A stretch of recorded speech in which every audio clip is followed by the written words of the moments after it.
বাংলাদেশ কোন পথে? ভেতরে সেনাবাহিনী বনাম সরকার, বাইরে বৈষয়িক করিডোরের দ্বন্দ্ব। রাজনীতির মঞ্চে হঠাৎ নেমে এসেছে অদ্ভুত এক নিঃশব্দ, কিন্তু সেই নিস্তব্ধতা ভেঙে আসছে পদধ্বনি। এইবার সেই পদধ্বনি সরকারপন্থী নয়, বরং এক ভিন্ন পথে। সেনাপ্রধান বলেছেন, দেশের সার্বভৌমত্ব ও স্থিতিশীলতা প্রশ্নবিদ্ধ হলে সেনাবাহিনী দর্শক হয়ে থাকবে না। এই বক্তব্যই যেন বুঝিয়ে দিল পরিস্থিতি মোটেও স্বাভাবিক নয়। ভিন্ন জেলায় সামরিক তৎপরতা বেড়েছে, কিন্তু জ্যেষ্ঠ কর্মকর্তা মত দিয়েছেন সরাসরি রাজনীতি নয়, তবে নিরাপত্তা রক্ষা করতে প্রস্তুত থাকতে হবে। সেনাবাহিনী চাইছে নিরপেক্ষ নির্বাচনকালীন পরিবেশ অথবা রাজনৈতিক সমঝোতা, কিন্তু সরকার এখনো কোনো অবস্থান জানায়নি।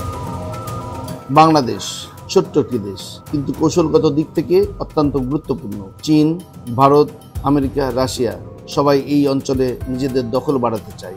এই করিডোর রাজনীতির কেন্দ্রই বাংলাদেশ। ভারতের আকাঙ্ক্ষা ট্রানজিট রুট, মংলা ও চট্টগ্রাম বন্দর, রাজনৈতিক বন্ধুত্ব।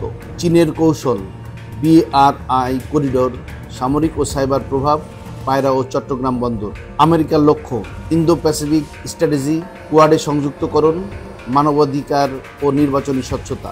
রাশিয়ার তৎপরতা রূপপুর প্রকল্প, পশ্চিমা বলয়ে ভারসাম্য, বিদ্যুৎ ও জ্বালানি খাতে দীর্ঘমেয়াদী সম্পর্ক।